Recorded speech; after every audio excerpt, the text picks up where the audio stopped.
You are listening to Something Rather Than Nothing. Creator and host, Ken Vellante.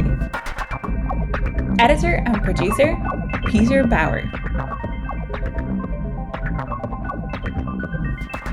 This is Ken Vellante with the Something Rather Than Nothing podcast, and we have as a guest Joyce A. Miller, who wrote a book, Joe Harris, The Moon, a baseball book, a life story book.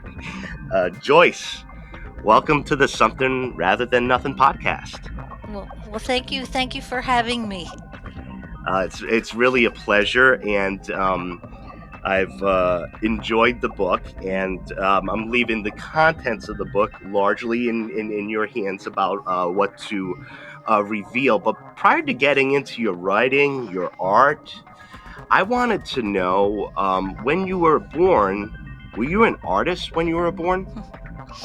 So I don't know if I was an artist when I was born, but I always loved this as early as I can remember. I loved to draw, to paint, to write. When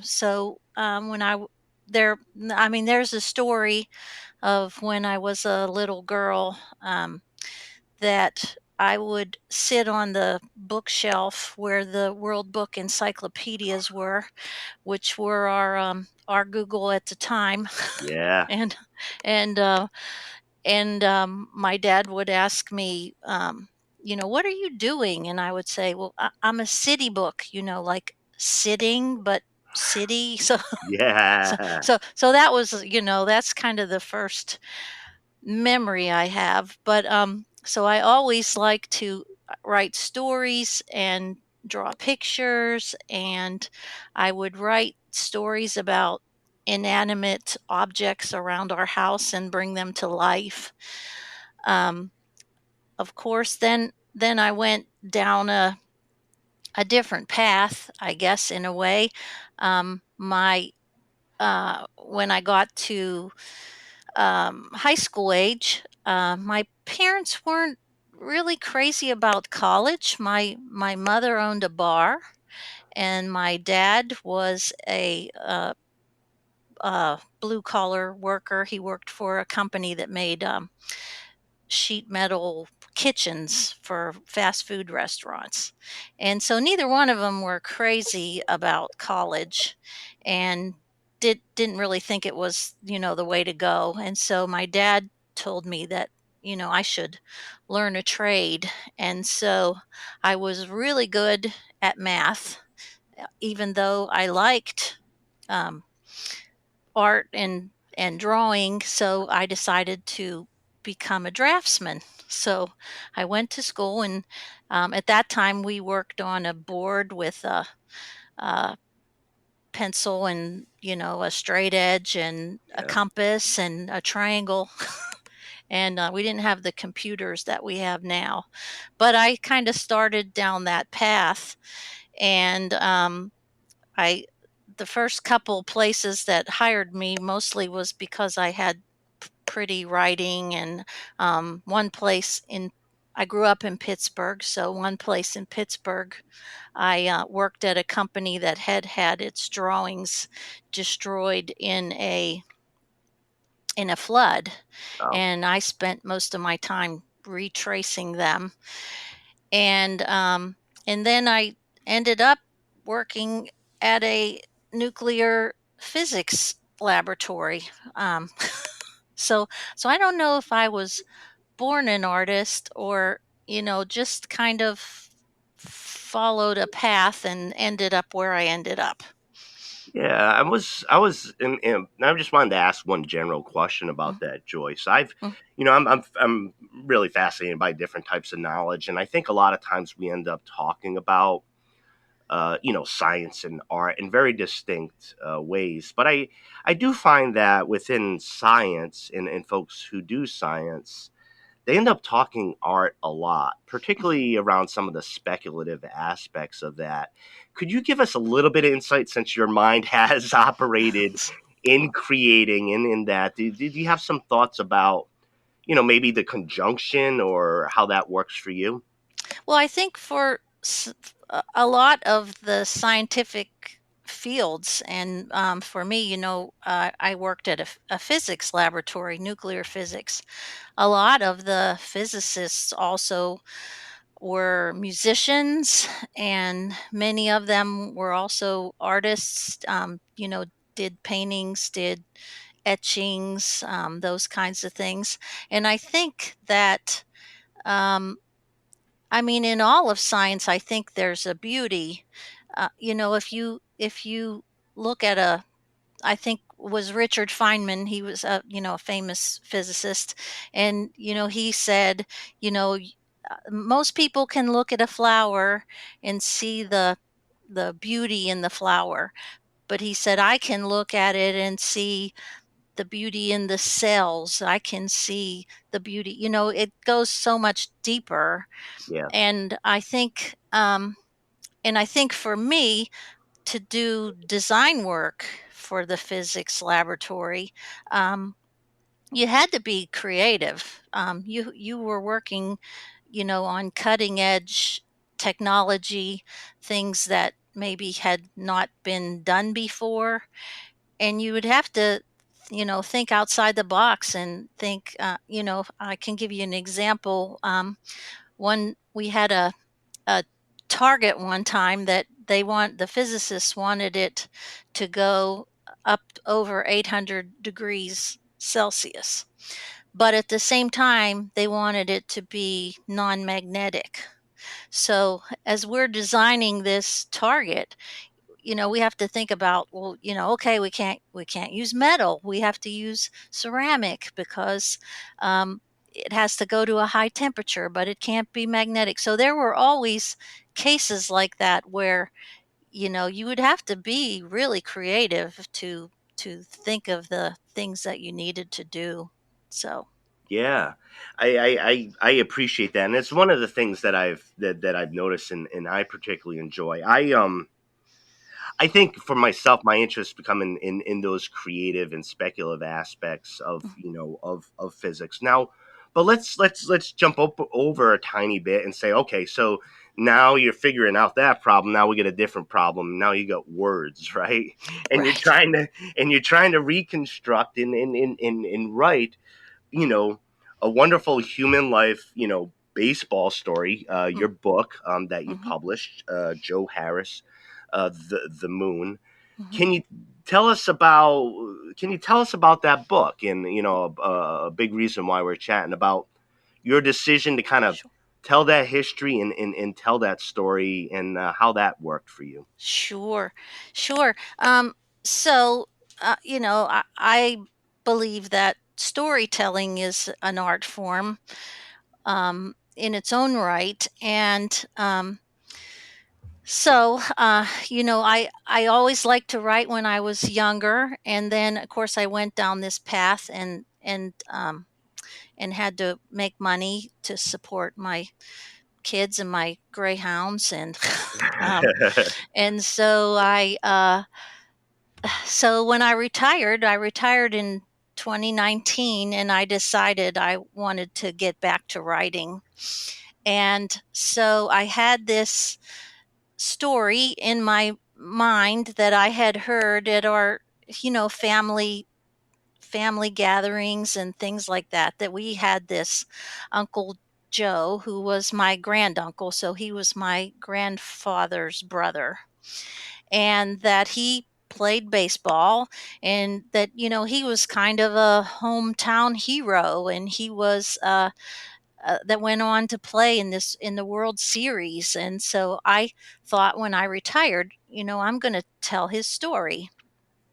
And so my one of my cousins was really a major factor because he provided um, the research. So he was a member of SABR, which is the Society for American Baseball Research.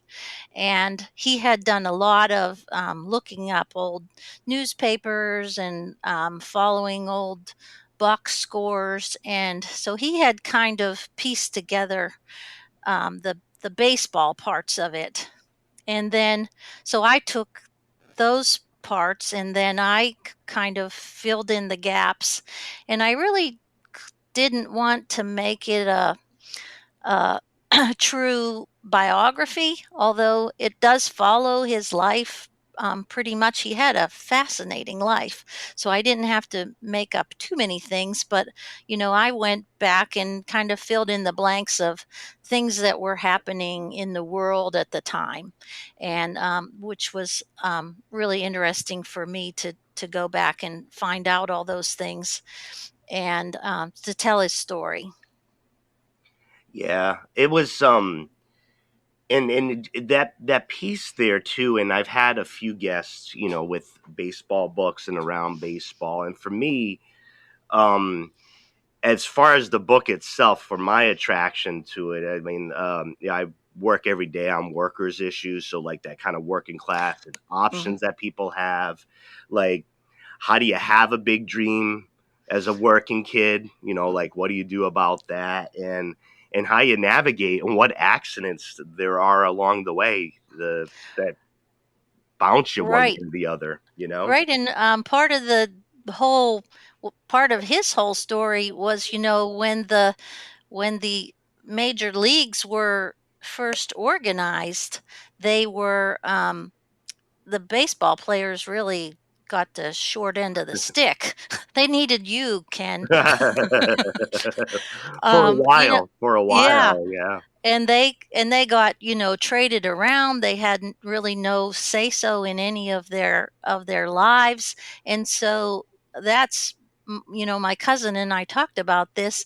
That's kind of the reason that he went off to play in this outlaw league, what they called it, an outlaw league. So he came back from the war, and he went to play in Franklin, Pennsylvania, for the town team in a two-team league, and he made the same amount of money that he would have made playing for the Cleveland Indians.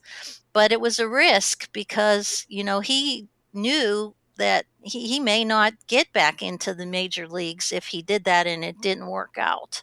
So he took a big chance there. And I think at the same time, Babe Ruth was trying to like do these barnstorm leagues, barnstorming when he wasn't playing for the major leagues, and they didn't like that either. They wanted him to just Yep. play in the leagues like we have them for you. Don't go off on your own. Don't go trying to make any extra bucks without us getting a piece of it. I think kind of. Well, So yeah, yeah, it was kind of the rise, I think, of the player personality, and there's a huge piece of that within the Negro leagues, where you would have these exactly. stars, right, that nobody would be able to see, and actually, many times you had some compadres on the white player side being like, "Let's rock and roll, let's do our tour, let's play some ball out there, and let's make our money because the bosses ain't gonna give it to us." Yeah, So, exactly. so Exactly. amen to them. I'd still pay for one of those exhibitions myself. Um, well, thank you for it is quite the fascinating history, and in terms of labor and just workers Mm, trying to make a go of it, and mm, playing baseball. Um, I got a big question for you, Joyce, because I know mm, you're nimble, haven't done worked in a nuclear plant and writing baseball books and doing the different things that you do. But the going back to the big conceptual question is, what is art? What do you think art is? mm. Hmm. Um. Well, I think art is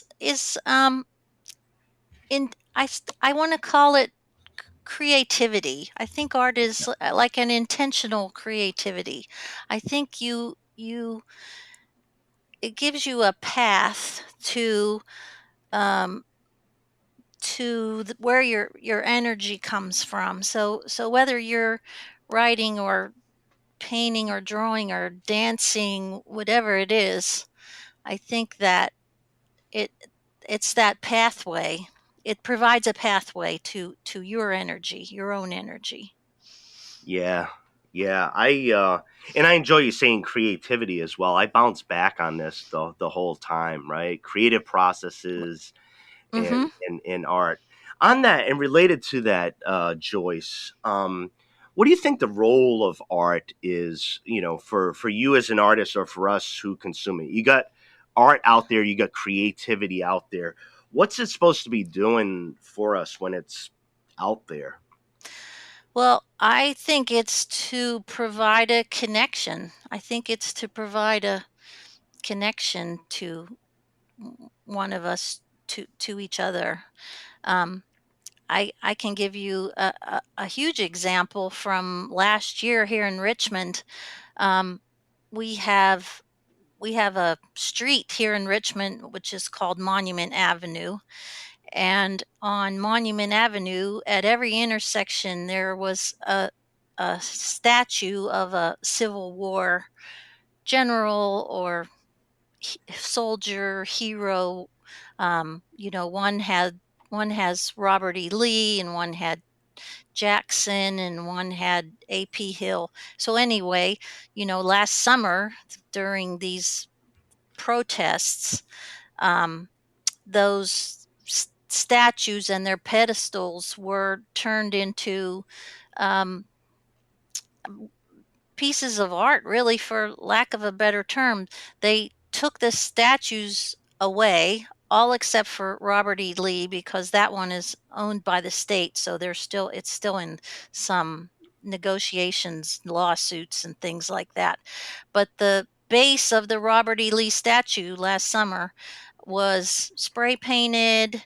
A couple ballerinas danced on it, and every night they had a spotlight on it that they changed the artwork in the spotlight every night, and it really turned from a symbol of hate to one of hope, I want to say. Hmm. People kind of, I mean, after the initial protests, which were very painful and very violent, but afterwards, they left the spray painting up, and people go there and have picnics now, and it's a peaceful place, and but a place where, again, I feel that connection, the connection to people, the people who did the protest, and the people who, came out and said, this isn't right, we shouldn't do this anymore, and these statues need to come down, and that kind of thing. So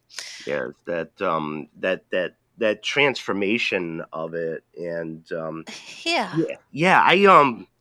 I one of the things one of the things that I hear within that too is that around, I've seen around like whether it's social upheaval and change of that sort, there's always this like expressive element either that comes from folks or to try to reinterpret something to like make it a source of like inspiration, I guess, maybe out of it Yes. rather than the Rather, the, the yeah. role it served, I guess. Yes. Um So uh that's what art, I feel like it connects people. It just um, brings people together.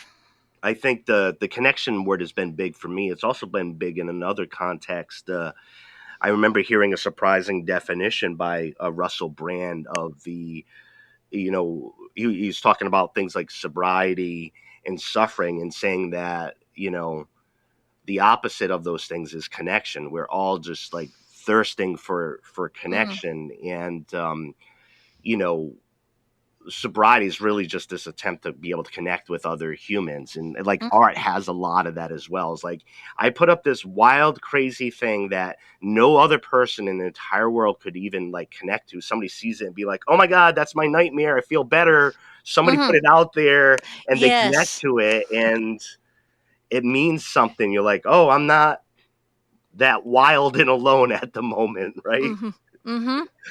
Um, so we got the art in the role of art. I do have a couple bigger questions for you, Joyce, and Okay. one of them is in your life in you doing things creatively and living. Who or what made you who you are? Hmm. Um. So so I don't want this to sound sad or like I need pitying or anything like that, um, but um, so I told you that my mother had a bar, and so she became an alcoholic, and my dad was the like classic enabler, and um, I was the middle child and the only girl growing up in the 60s, late 60s, early 70s, when, the girl was the one who did everything. You took care of the house and you cooked and that kind of thing. So, which fell to me since my mother was not going to be doing it. Yeah, And so I kind of feel like that, um, you know, uh, is what made me what I am, kind of self-reliant and like I had this creative juice flowing, and so I would just use the art and what I felt to kind of get me through, and that's what made me who I am. You know, yeah, I just when I went when I had to go to work, and I just would get the work done, and I used the artwork as kind of a therapy, I think, in a way. So I think that's what did it, and it wasn't the easiest way to grow up, but I think it made me who I am. yeah. There's some of those.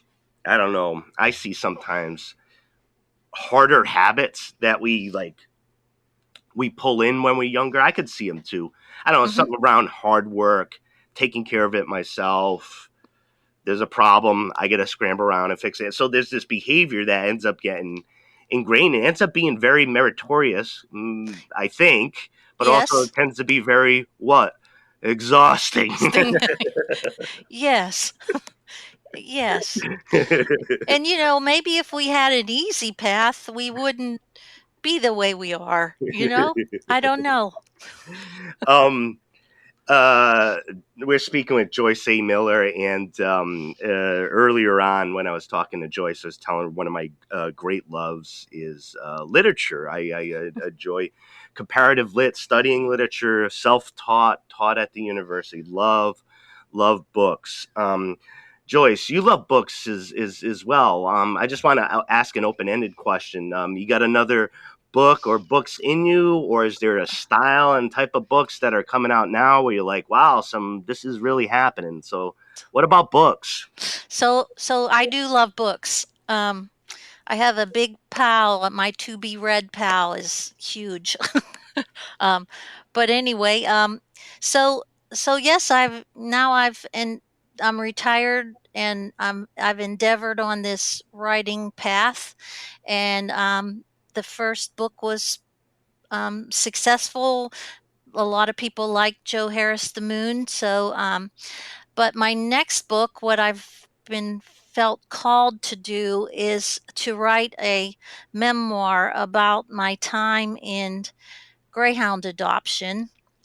For the past 20 years, I worked with greyhound adoption, several different greyhound adoption groups, and the reason that I chose the greyhound was I did this dog sport called dog dancing, which is also known as canine freestyle, and it's can be compared to pairs ice skating. When you compete, you get a artistic score and you get a technical score, and you train the dog to do different behaviors. Right, So you train them to spin, or you train them to back up or come to you, all kind to weave through your legs, all kinds of tricks, and then you choreograph that to a piece of music, and the looks like the dog's dancing. He isn't really dancing, but you cue him at certain points in the In the music. in It the looks like magic, he's dancing. the dog is always dancing. In the magic, the dog is dancing.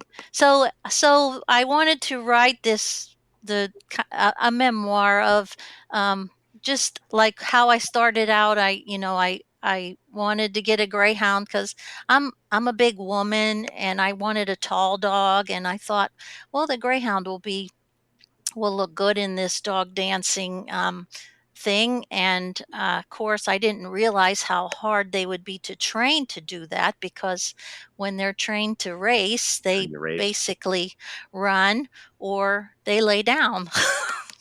not Yeah. not much in between. But anyway, so the past 20 years I've had, um, I'm on my sixth greyhound now.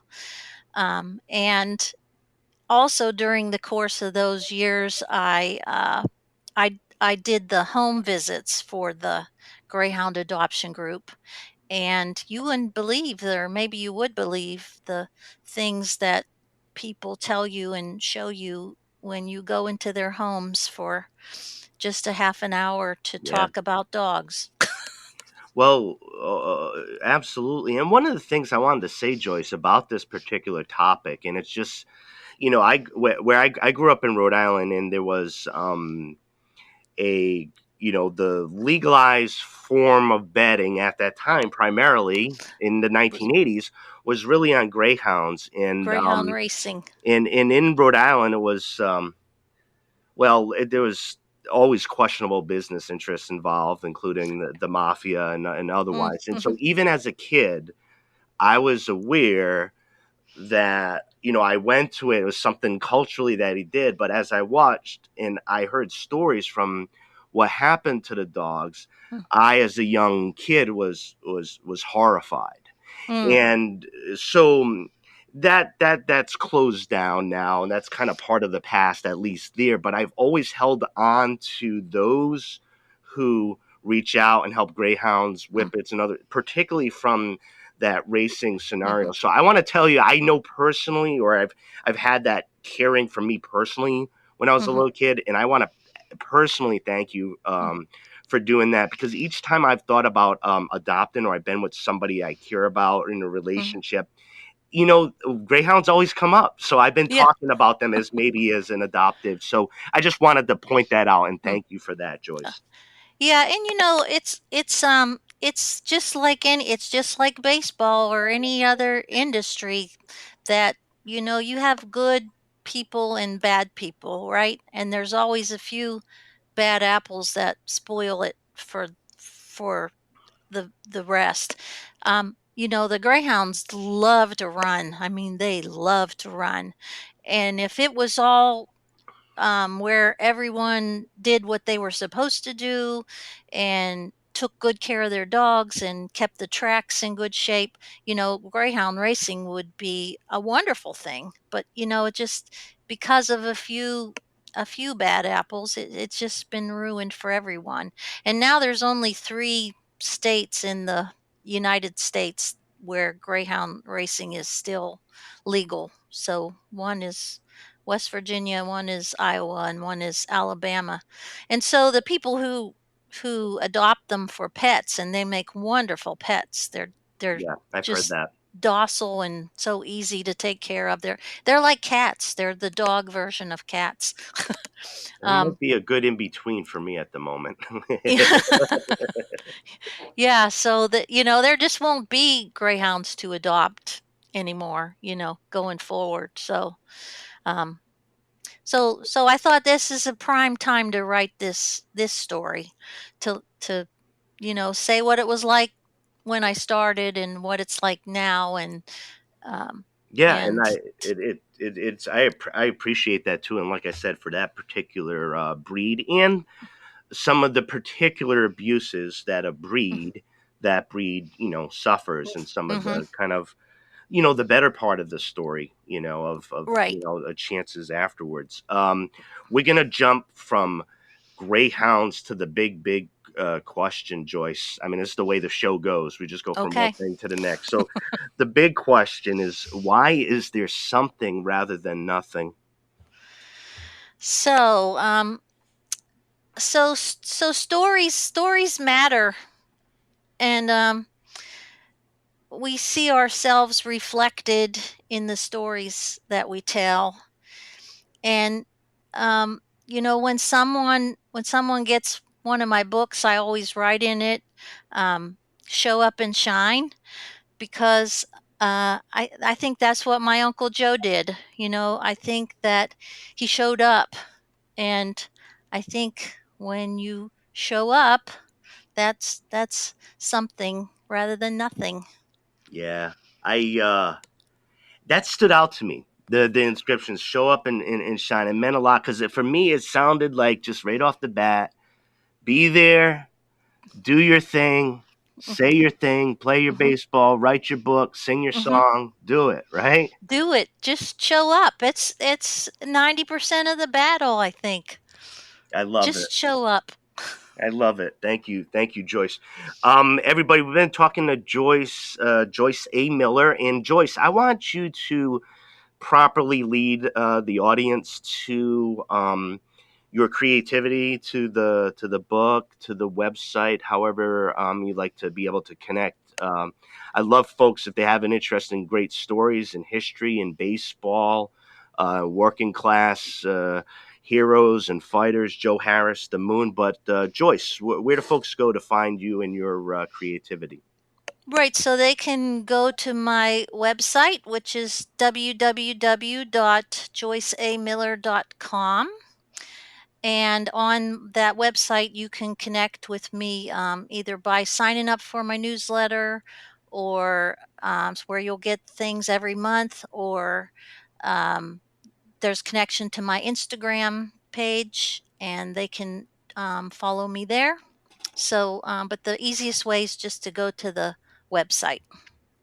Yeah, thank you, thank you so much. And I want to be deliberate about it too. As particularly, I know the effort you put into this work and trying to get it out there and get it into readers' hands. It's also for folks listening. For me, I crank up my baseball reading during the summer, and it started in about April, May, and it goes through about July, August. So it's there for me. But I wanted to thank you, Joyce, for coming on to the podcast. For pretty much all the different type of things that we talked about. I appreciate you in what you do, and just wanted to thank you for coming on to something rather than nothing. Well, thank you for having me. Have a great day, Joyce. Thanks.